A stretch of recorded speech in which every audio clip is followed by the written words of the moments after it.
Class BCom part second business administration का paper first company law and secretarial practice. आज का topic है classification of companies. इसका lecture 2 है। कंपनियों के वर्गीकरण या प्रकार। कंपनियों के वर्गीकरण या प्रकार में लास्ट लेक्चर में 2 पॉइंट्स डिस्कस किए थे, जिसमें था निर्माण की विधि के आधार पे और दूसरा था दायित्व के आधार पर।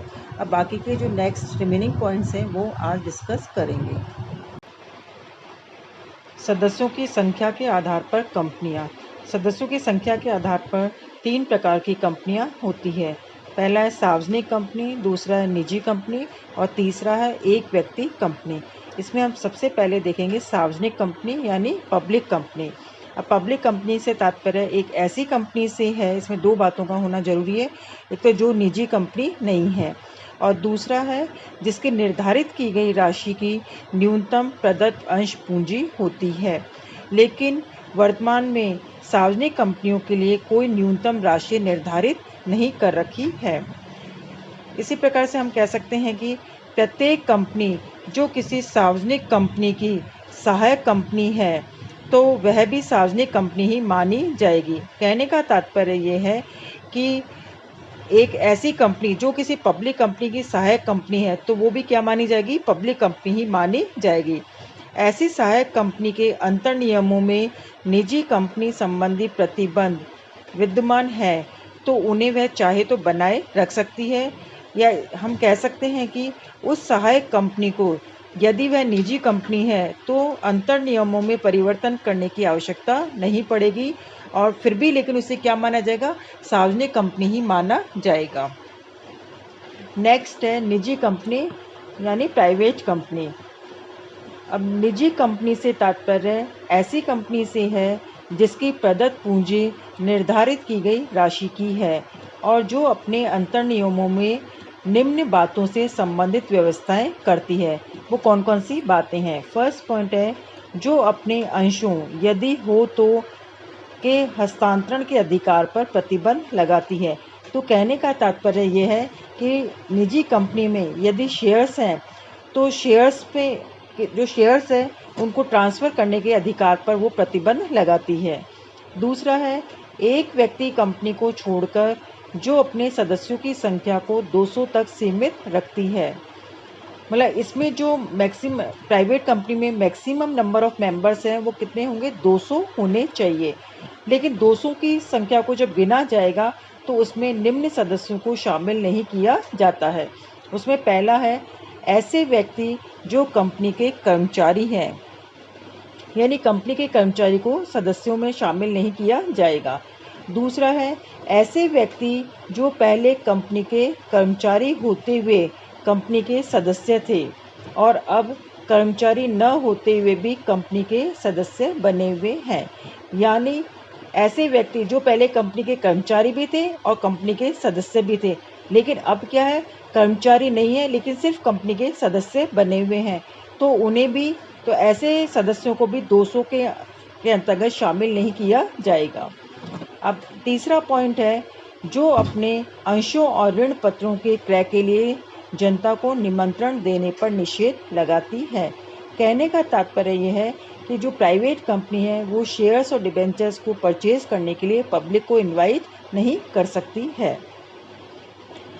इसी प्रकार से हम कह सकते हैं कि यदि कंपनी का कोई एक या अधिक अंश संयुक्त रूप से एक से अधिक व्यक्तियों द्वारा जॉइंट रूप से धारित किया जाता है तो सदस्यों की गणना करते समय सभी जो जॉइंट शेयर होल्डर्स हैं उनको एक ही सदस्य माना जाएगा। तो इस प्रकार से प्राइवेट कंपनी क्लियर हो गई होगी। नेक्स्ट पॉइंट है एक व्यक्ति कंपनी यानी 1 पर्सन कंपनी। इसकी डेफिनेशन है सेक्शन 2 सबसेक्शन 62 के अनुसार एक व्यक्ति कंपनी से तात्पर्य उस कंपनी से है जिसका केवल एक ही सदस्य होता है। यानी एक व्यक्ति कंपनी में सदस्य केवल एक ही होता है, लेकिन इसमें कम से कम एक संचालक का होना भी आवश्यक है। किंतु एक व्यक्ति कंपनी में भी जो मैक्सिमम नंबर ऑफ डायरेक्टर्स है वो 15 हो सकते हैं।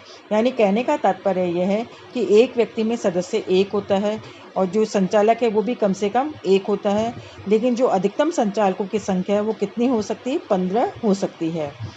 अब एक व्यक्ति कंपनी की अवधारणा को भारत में सबसे पहले जो कंपनी अधिनियम 2013 है उसके द्वारा अंगीकार किया गया है। इस अवधारणा को अंगीकार करने के पीछे यही इच्छा रही थी कि कोई एक व्यक्ति भी जोखिमपूर्ण कार्यों को सीमित दायित्व के साथ प्रारंभ और संचालित कर सके, जिससे जो युवा उद्यमी हैं उनको प्रोत्साहन मिल सके। नेक्स्ट मेन पॉइंट है नियंत्रण के आधार पर कंपनियां। अब नियंत्रण के आधार पर भी 3 प्रकार की कंपनियां होती है। पहला है सूत्रधारी कंपनी, दूसरा है सहायक कंपनी और तीसरा है सहचारी या संबंध कंपनी। इनमें सबसे पहले है सूत्रधारी कंपनी यानी होल्डिंग कंपनी। होल्डिंग कंपनी की डेफिनेशन है सेक्शन 2 सबसेक्शन 46 के अनुसार। सूत्रधारी कंपनी से तात्पर्य उस कंपनी से है जिसकी ऐसी कंपनियां सहायक कंपनियां हैं। तो इस प्रकार से इस डेफिनेशन को एनालिसिस करें तो हम कह सकते हैं कि सूत्रधारी कंपनी से तात्पर्य किसी ऐसी कंपनी से है जिसका किसी अन्य कंपनी या कंपनियों पर प्रत्यक्ष या परोक्ष रूप से नियंत्रण होता है। इस प्रकार जो कंपनी किसी अन्य कंपनी या किन्हीं अन्य कंपनियों पर नियंत्रण करती है तो वह नियंत्रण करने वाली कंपनी ही कौन सी कंपनी कहलाएगी? सूत्रधारी कंपनी कहलाती है। नेक्स्ट पॉइंट है सहायक कंपनी यानी सब्सिडियरी कंपनी। सहायक कंपनी से तात्पर्य ऐसी कंपनी से है जिस पर सूत्रधारी कंपनी निम्न में से किसी भी प्रकार से नियंत्रण रखती है। फर्स्ट पॉइंट है सूत्रधारी कंपनी उस कंपनी के संचालक मंडल के गठन पर नियंत्रण रखती है। मतलब इसका तात्पर्य क्या है कि जो सूत्रधारी कंपनी है वो उस कंपनी के जो बोर्ड ऑफ डायरेक्टर्स है उसके गठन पर कंट्रोल करती है। जैसे सपोज करो 2 कंपनी है, राम लिमिटेड कंपनी और दूसरा है श्याम लिमिटेड कंपनी। अब राम लिमिटेड कंपनी के 11 डायरेक्टर्स है, तो 11 डायरेक्टर्स में से 6 डायरेक्टर यदि श्याम लिमिटेड कंपनी को 6 डायरेक्टर अपॉइंट करने का अधिकार है तो इसमें श्याम लिमिटेड कंपनी तो होगी सूत्रधारी कंपनी और जो राम लिमिटेड कंपनी है वो होगी सहायक कंपनी। नेक्स्ट पॉइंट है सूत्रधारी कंपनी स्वयं अपनी या एक या अधिक सहायक कंपनियों के माध्यम से उस कंपनी की कुल अंश पूंजी के आधे से अधिक भाग पर नियंत्रण रखती है। यानी वही कि जो सूत्रधारी कंपनी है वो जो दूसरी कंपनी है उसकी आधे से अधिक शेयर कैपिटल पर अधिकार रखती है। यानी वही एग्जाम्पल हो सकता है इसका कि राम लिमिटेड कंपनी के पास शेयर कैपिटल यदि 1 लाख रुपए है और जो श्याम लिमिटेड कंपनी है उसके 1 लाख में से 51,000 शेयर कैपिटल पर अधिकार है, तो श्याम लिमिटेड कंपनी तो हो जाएगी सूत्रधारी कंपनी और जो राम लिमिटेड कंपनी है वो हो जाएगी सहायक कंपनी मानी जाएगी। तो इस प्रकार से हम कह सकते हैं कि यदि कोई कंपनी किसी दूसरी कंपनी पर नियंत्रण रखती है तो नियंत्रण करने वाली कंपनी तो क्या होगी? सूत्रधारी कंपनी, और जिस कंपनी पर नियंत्रण किया जाएगा उसको सहायक कंपनी कहा जाता है। नेक्स्ट पॉइंट है सहचारी या संबंध कंपनी यानी एसोसिएट कंपनी। सहचारी या संबंध कंपनी से तात्पर्य किसी ऐसी कंपनी से है जिस पर किसी अन्य कंपनी का सारवान या महत्वपूर्ण प्रभाव होता है, किंतु वह कंपनी उस प्रभाव रखने वाली कंपनी की सहायक कंपनी नहीं होती है। तो यहाँ यह इम्पोर्टेंट बात है कि किसी कंपनी पर किसी अन्य कंपनी का महत्वपूर्ण प्रभाव तब माना जाएगा जबकि वह अन्य कंपनी उस कंपनी की कुल अंश पूंजी के कम से कम 20% भाग पर नियंत्रण रखती है, अथवा किसी अन्य कंपनी किसी अनुबंध के अधीन उस कंपनी के व्यावसायिक निर्णयों पर नियंत्रण करती है। तो इस प्रकार से ये कंपनी कौन सी कंपनी कहलाएगी? सहचारी कंपनी कहलाएगी। नेक्स्ट मेन पॉइंट है स्वामित्व के आधार पर कंपनियां। स्वामित्व के आधार पर दो प्रकार की कंपनियां होती है। पहला है सरकारी या राजकीय कंपनियां और दूसरा है गैर सरकारी कंपनियां। इनमें पहला पॉइंट है सरकारी कंपनियां, गवर्नमेंट कंपनीज। गवर्नमेंट कंपनीज की डेफिनेशन है सेक्शन 2 सबसेक्शन 45 के अनुसार। सरकारी कंपनी से तात्पर्य किसी ऐसी कंपनी से है जिसकी प्रदत्त अंश पूंजी का कम से कम 51% भाग निम्नलिखित द्वारा धारित है। फर्स्ट है केंद्रीय सरकार द्वारा, अथवा सेकंड है किसी राज्य सरकार या सरकारों द्वारा, अथवा तीसरा है अंशतः केंद्रीय सरकार द्वारा तथा अंशतः किसी एक या अधिक राज्य सरकारों द्वारा। तो इस प्रकार से इस डेफिनेशन से क्लियर होता है कि सरकारी कंपनी से तात्पर्य एक ऐसी कंपनी से है जिसकी जो प्रदत्त अंश पूंजी है उसका कम से कम 51% भाग किसके पास में हो सकता है? या तो केंद्रीय सरकार के पास में, या किसी राज्य सरकार या सरकारों के पास में, या फिर किसके पास में कुछ पार्ट केंद्र सरकार द्वारा, केंद्र सरकार के पास, या कुछ पार्ट एक या अधिक राज्य सरकारों के पास में होता है। तो ऐसी कंपनी गवर्नमेंट कंपनी कहलाती है। इसी प्रकार से यदि किसी सरकारी कंपनी की सहायक कंपनी भी कौन सी कंपनी कहलाएगी? सरकारी कंपनी ही मानी जाएगी। अब प्रत्येक सरकारी कंपनी का उसे निर्मित या स्थापित करने वाली राज्य सरकार से पृथक वैधानिक अस्तित्व होता है। यहाँ तक कि जो भारत के उच्चतम न्यायालय है उसमें उच्चतम न्यायालय ने भी स्पष्ट कर दिया है कि चाहे किसी कंपनी की संपूर्ण अंश पूंजी सरकार द्वारा धारित हो तो भी कंपनी का सरकार से पृथक अस्तित्व होता है। अब नेक्स्ट पॉइंट है गैर सरकारी कंपनियां, नॉन गवर्नमेंट कंपनीज। जिस प्रकार से नाम से क्लियर है कि जिस कंपनी की संपूर्ण या अधिकांश अंश पूंजी निजी क्षेत्र के उद्यमी तथा जन सामान्य द्वारा धारित होती है तो उसे गैर सरकारी कंपनी कहा जाएगा। लेकिन हम इसे निजी क्षेत्र की कंपनी भी कह सकते हैं, निजी क्षेत्र की कंपनी कह सकते हैं, लेकिन निजी कंपनी नहीं कह सकते हैं। किंतु ऐसी कंपनी अर्थव्यवस्था के सहकारी और संयुक्त क्षेत्र यानी जो कोऑपरेटिव एंड जॉइंट सेक्टर में भी स्थापित की जा सकती है। नेक्स्ट पॉइंट है, मेन पॉइंट है पूंजी बाजार में पहुंच के आधार पर कंपनियां। ये भी दो प्रकार की होती है, सूचीबद्ध कंपनियां और दूसरी होती है असूचीबद्ध कंपनियां।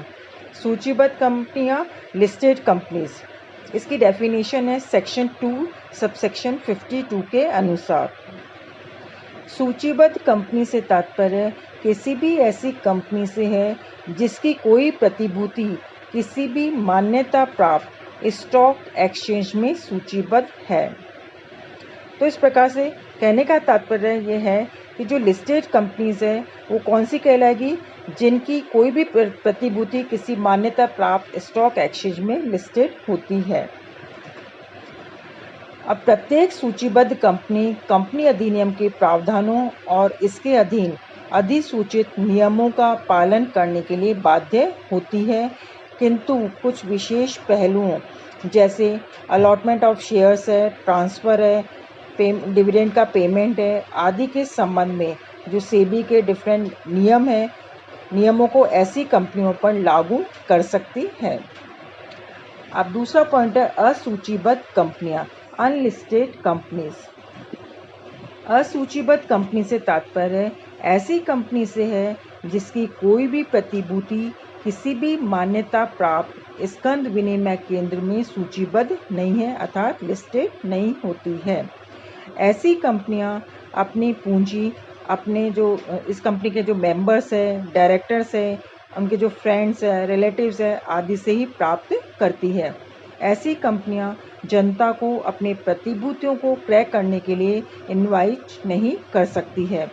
जब जनता को इनवाइट नहीं कर सकती है तो इस कारण ऐसी कंपनियां क्या जारी नहीं कर सकती? प्रॉस्पेक्टस भी इशू नहीं कर सकती है। और ऐसी कंपनियां जो सेबी के डिफरेंट रूल्स एंड रेगुलेशन से उनको मानने के लिए भी बाउंड नहीं होती है। अब नेक्स्ट लास्ट पॉइंट है अन्य कंपनियां, अदर कंपनीज। अदर कंपनीज में भी कई प्रकार की कंपनियां होती है। उसमें पहला है धर्मार्थ कंपनियां या गैर लाभ उद्देश्य वाली कंपनियां, यानी चैरिटेबल और नॉट फॉर प्रॉफिट कंपनीज।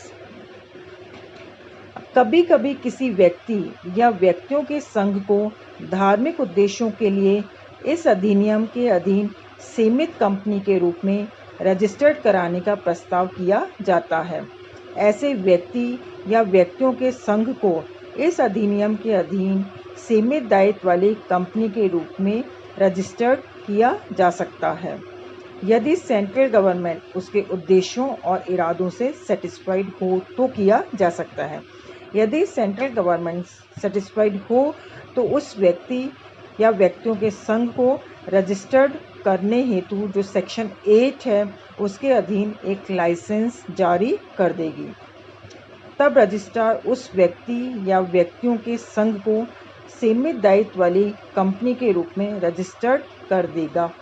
तो सेक्शन 8 के अधीन जो रजिस्टर्ड कंपनी को ही धर्मार्थ कंपनी माना जाएगा या गैर लाभ उद्देश्य वाली कंपनी के नाम से जाना जा सकता है।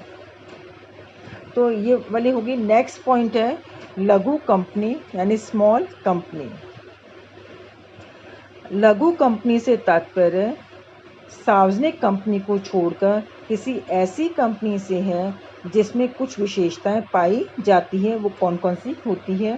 पहला है जिसकी प्रदत्त अंश पूंजी 50 लाख रुपए से अधिक नहीं है अथवा निर्धारित की गई राशि से अधिक नहीं है।